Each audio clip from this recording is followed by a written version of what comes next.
Hey everyone, and welcome back to a brand new and rather exciting video. I am stood in the ruins of the old Derwent Church in Derwent Village of Ladybower Reservoir, and there's been some exciting developments since I came here on the 31st of August, which was about 5 weeks ago. It's now the 3rd of October. The landscape has completely changed. There is a lot more to look at, there's a lot more to see, and there's some exciting stuff over there that I want to show you. But let me turn you about and we can look at the church. Remember this? The church ruins. Look, there's that keystone that we saw last time. Excuse the wind on my fingers just then. And then what happened next was we walked around here and we got to the former path that went down into the graveyard. And there's that wall, look, we got as far as that. I tell you about, look how far we can get down now. This is extraordinary. So I'm now going to walk down past this coping stone and we're going down into where the graveyard once was, and I believe I can see a boundary fence all the way, or it's a wall, should I say, a boundary wall. Let me take you over here. Look at this, straight lines. This has got to be a stone walling which was there for the edge. It is really windy today. Try and stay out of it, for the edge of the graveyard, and it follows all the way up there, look, to the edge of the church. I'll take you back over this side. You know, there's a bit of an old manhole cover there, look. Sheffield it says on that, I can't make out the rest. It's an inspection manhole. Over here, look, and there's the path that curls around just there. And then it disappears and it gets somewhat muddy. But over here, we get another boundary wall, a stone wall edge, look. Isn't that astounding? And that also looks like it may have been some kind of road maybe going down there. I might be wrong. I'm going to brave this mud and get you as close as I can. Here we go. Right, that was a bit slippery, but again, we've got more of this wall and it curves around just there, look. And also there's some tarmac just there, which may have actually been the road down to the village where the school was and a few other houses. Look at the pump house over there. I'll show you a clip of that, of what it looked like about 5 weeks ago. So unfortunately I don't think I'm going to be able to get down to that there, but there are in fact some ruins, some demolished parts there. Look at those two gate posts. Now I think there was a school over there. Could they be the gate posts to that very school? So what we'll do is I'll jump to the maps and we'll have a look and see what we think. So a quick look at Google Maps and the area that we're looking at today. So right about here we've got the village, the former village of Derwent, and where the church was and the school was, and all manner of properties including Derwent Hall. I'm going to go to the fade map and you can see where things actually were in accordance with how they are today. Derwent Village, you can see the River Derwent running from top left to bottom right, and also many properties in the centre. I'm going to the full map. It all becomes a little bit clearer on how everything once was in the area. If we zoom in a little more to today's map again, and I'm going to take you down to what we're going to look at today. Here we go, look, so we've got the church and the church ruins. You can see clearly on this faded map, this partially faded map, on where it was. You can see where the school was, and you can see also where Derwent Hall is marked and its gardens and fish ponds. And again, note the River Derwent flowing from top left to bottom right as we move on to the full map from around 1900.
So right now I'm stood on what would have been the path down to the graveyard. You can see a coping stone there. Whether that was anything to do with the path, I don't know, but it would have come down, and all this area here would have been the graveyard. Over there you can just make out that pumping station that I mentioned earlier, and there is another boundary wall leading down towards the said graveyard, and we're going to look at that in a moment. I've just come around the other side, look, so that was the church and the graveyard there, and this flat lay of the land just there. Those two gateposts, I like the look of them. It's amazing that they're still stood there, and there's something very similar over there at the grounds of Derwent Hall that we're going to look at very, very soon. So we've already looked at the church in better detail in the first part of these 3 videos I've done on the area. So what I'm going to do now is skip on to the other side, and we'll see what we can pick up of the former Derwent Hall. Now this to me looks like evidence of a hedgerow. Look at this. That is, isn't it? It goes all the way down, look. There we go, follow it up. All the way up to the church. Now just before we leave the church, I think I found something else quite significant. So there's the stream coming down. We looked at this in the part 1 where it came down under a bridge and flowed down, but there's some stone wall in there, and I think that looks like it would have been maybe a bridge. Is that the path, look, coming around here, and did it continue on and head on over that bridge and a bit further into the village? Absolutely don't know. I'm going to see if I can get a little bit closer, but it is precariously muddy all around. Time to get ourselves over towards Derwent Hall, but if I can get nearer this, what we presume is a bridge, I'll have a look at that too.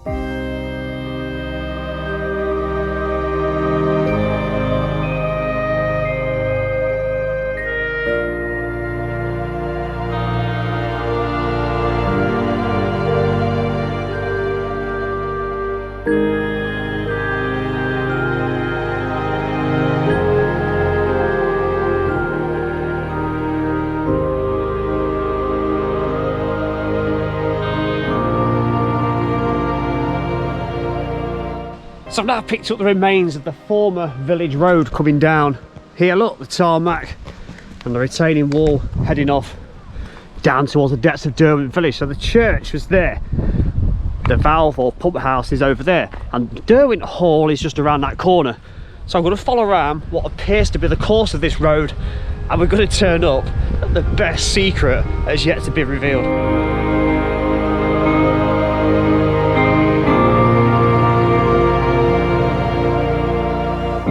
So I've just jumped around to the other side, so the church is there, look, and you can see again where I was just looking at that object that we believe may have been a bridge of some kind, taking the road on a course.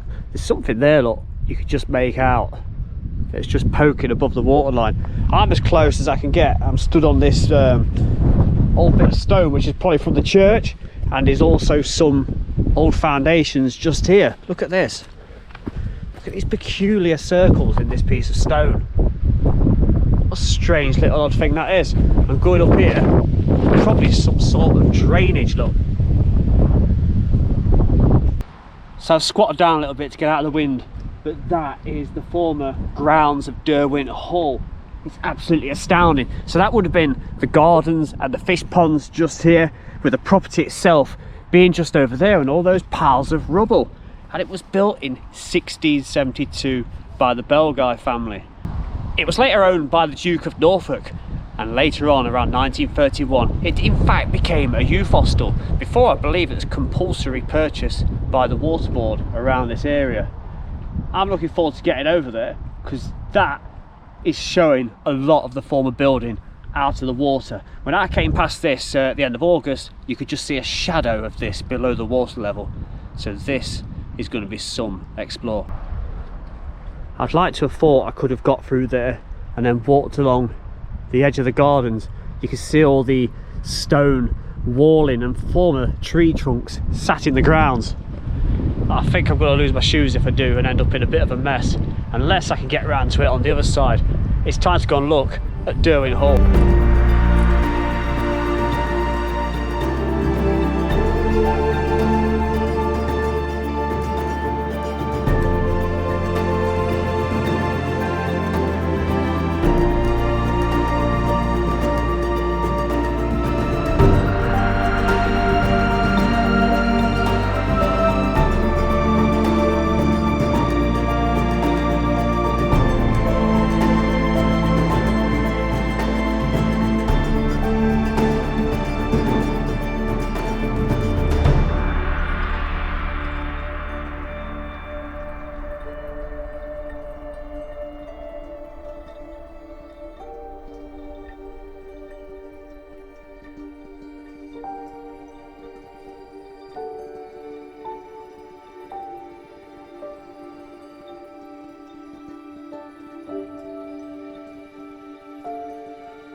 Some more ruins just there, look. It's been demolished. For point of reference, the church was just there, and the pumping station or pump house is just there. Again, I'll have to have a look on maps later on to see what this was, if I can. But I can see further foundations below the waterline. I don't think the camera is really going to pick it up, but there is indeed something else there.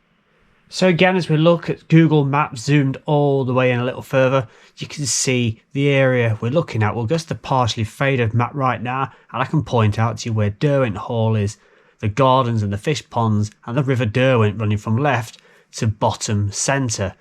And the full map from around 1900 highlights exactly where everything is and where we are today.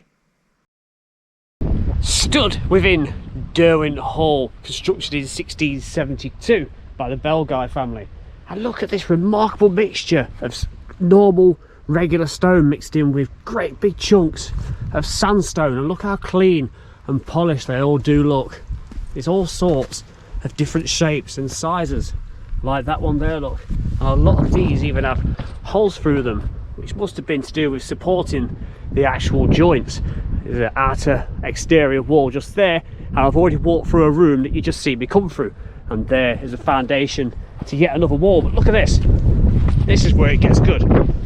A former fireplace. That is remarkable, isn't it? And it's still, it's standing the test of time. Some standard blue brick just there, or it may be red brick. It's just covered in grime from over the years, and another exterior wall.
Now I'm taking us for a little walk down the edge of the gardens. I'll turn you around, and it would have all been here, all the way down there. Look at that straight line, and that's where we were stood a little earlier on, and the church is just in the distance. We could get all the way over here, and then it seems to separate itself, and we can in fact make our way over to, that's a strange little thing, isn't it? Just a bit of plastic piping, I imagine. We can get ourselves out here, look, all the way to what would have been the large expanse of these gardens. Now this is as far as I'm going to get, because a lot of it's washed away and I don't want wet feet. But look how close we can actually get to the former pump house or valve house over there.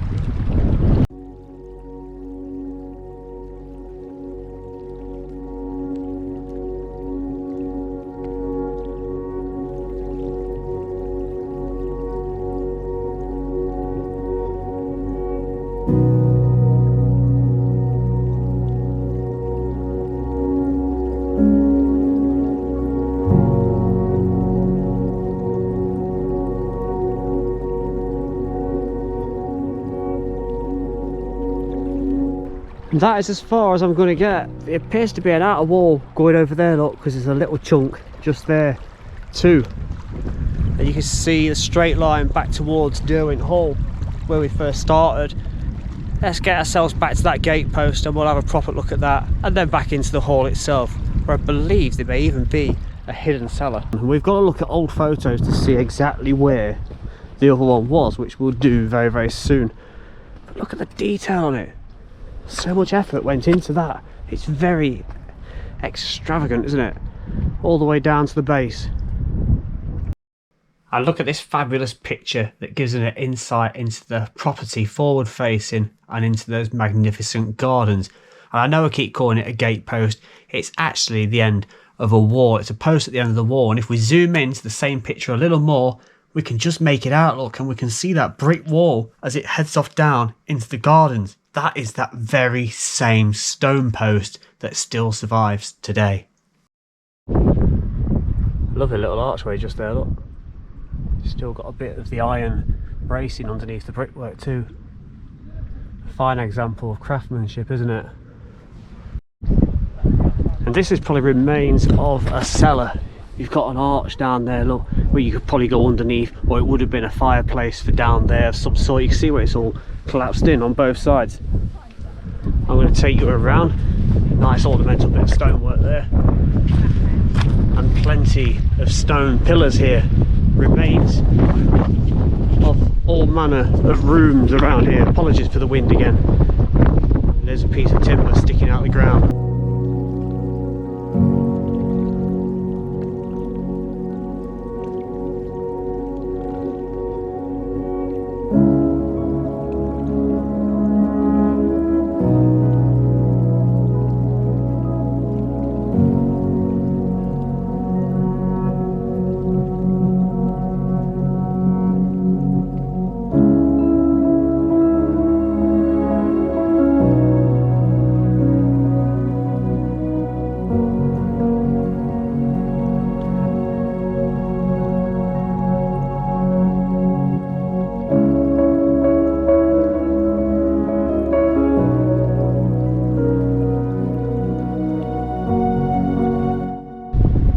Just look at all these rooms, there's clearly another cellar just there. You can see like an archway.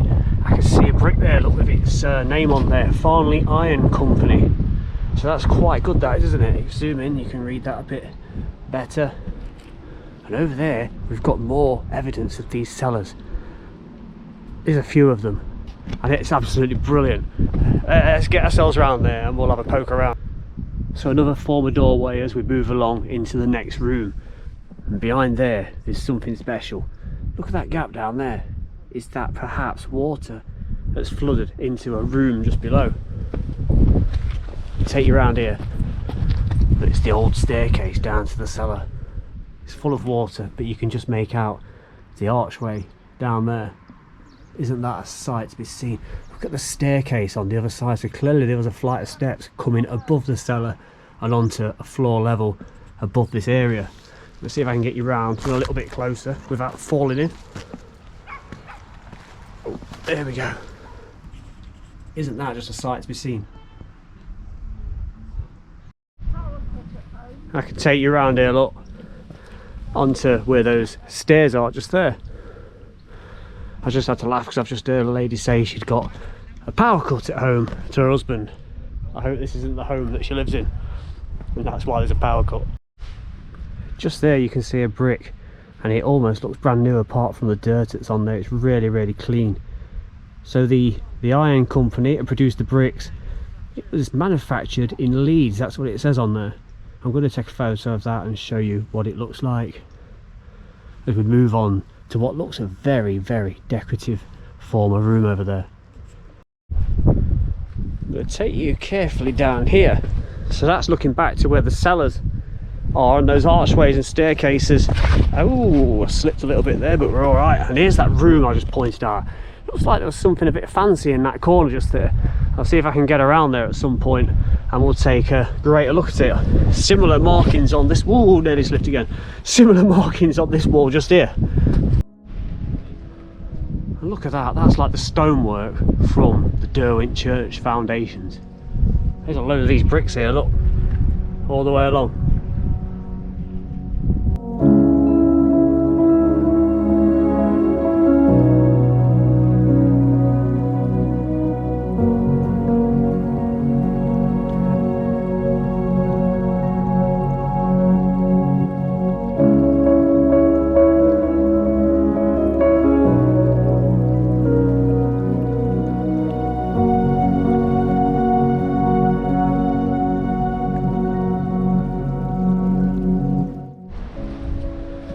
So it's time to leave Derwent Hall behind, and what an extraordinary find that has been. And I hope you enjoyed looking at that, but we've not done yet. I'm heading over here to have a look at something else very unique and spectacular. It's called the Lover's Seat, or the Lover's Chair. I've no idea why it's called that, but I believe it must have many memories and stories to tell.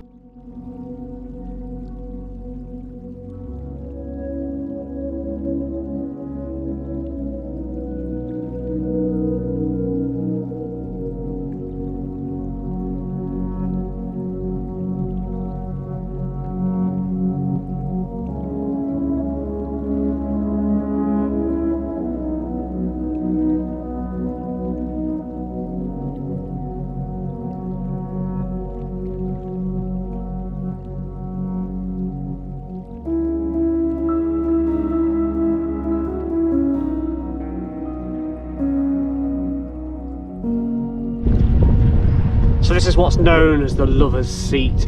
Look at the two iron bars out the back. I wonder what they once held up. It goes a long way down, right down to the water where it is now. But you've got to remember, there wouldn't have been water down there. The river would have been over there, but not in the state it is right now. And of course, this is usually all underwater. I'm going to take you around the other side, and it is very, very windy again. Really sorry about that. And look at that ornate top. Isn't that just a thing of beauty? I'm definitely not going down there. That is far too deep and muddy. I think some people have been a bit lucky wearing wellies. Never seen it in my life, and it was not showing when I came 5 weeks ago. Let's see if I can get on top. I am sat on top, but there's a bit of a wobble on the way. That stone is a little bit precarious if you end up covering yourself. And look at that ornate walling just there. Isn't that beautiful? That is gorgeous. Whether it goes all the way around, I'll have a look. It does look. It does. Let's turn it around and see if it's the same on that side. That's great.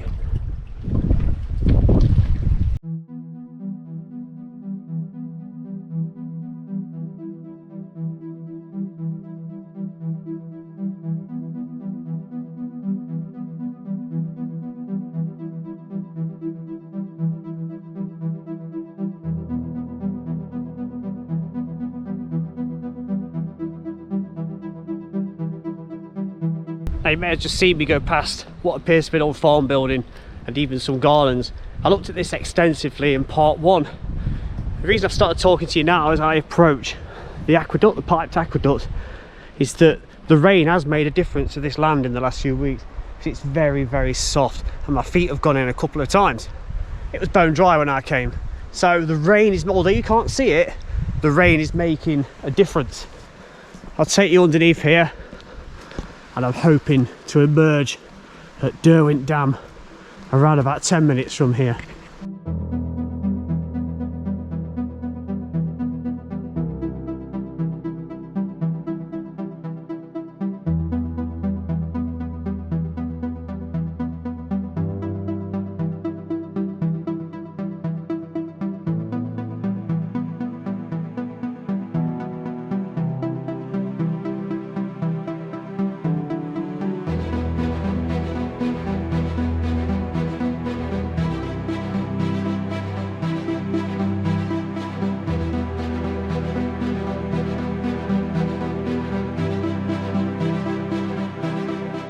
Right, I've got myself back down to water's level, and I'm bang opposite the former Derwent Hall, and in the centre of shot is the Lover's Seat was at earlier on. Found ourselves an animal drinking trough, complete with a stone post and a little bit of ironwork in there as well. Look, that's brilliant, isn't it? So of course this has been missing and submerged for a very, very long time. Now looking over there, you can see a post, and also you can see where potentially these were farm buildings just here. Look at these straight lines of stone, which I'm going to follow in a minute, and just there we've got our very own valve slash pump house, previously for the waterworks. But that is a stunning little find.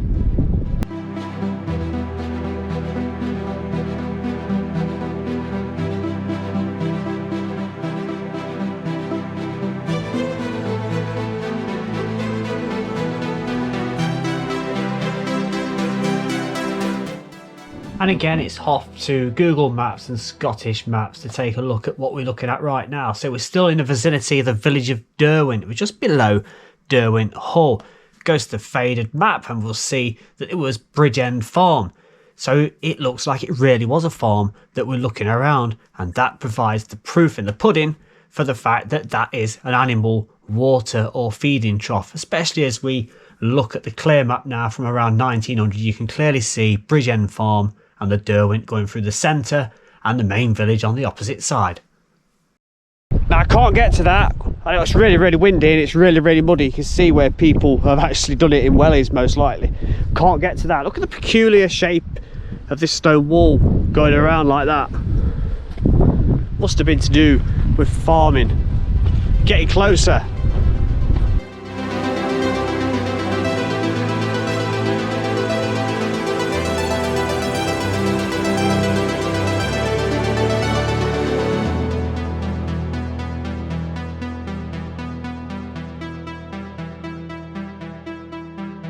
I've come down as far as I can and I'm head on to the building. Look, you can just see that curved outline, and there's 4 individual support posts in the corner.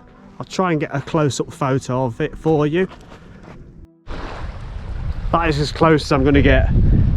They're my footprints there. I'm not going to attempt it any further, but look at it. Look how out of the water that is.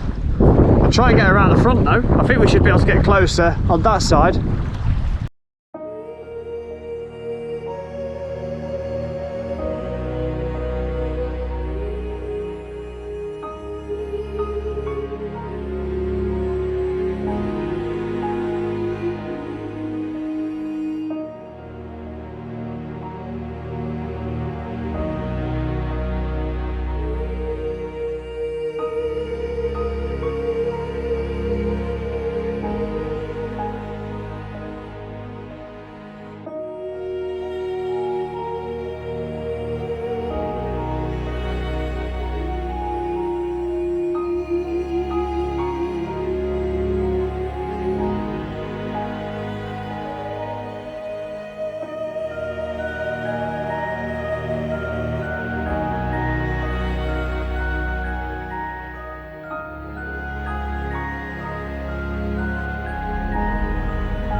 So you've just been looking at some drone footage and camera footage of the valve slash pump house. Couldn't get up to it, and it was severely windy down there. I was even surprised the drone worked around it. I couldn't do any talking. I really couldn't. Inside it was completely flooded, as you expect. I don't know how deep that goes below the level of that stone foundation, but it was full of water and there were quite a few holes in the side walls either side, but still remarkably a nice little circular bit from the drone, and we get to see it better than we did last time.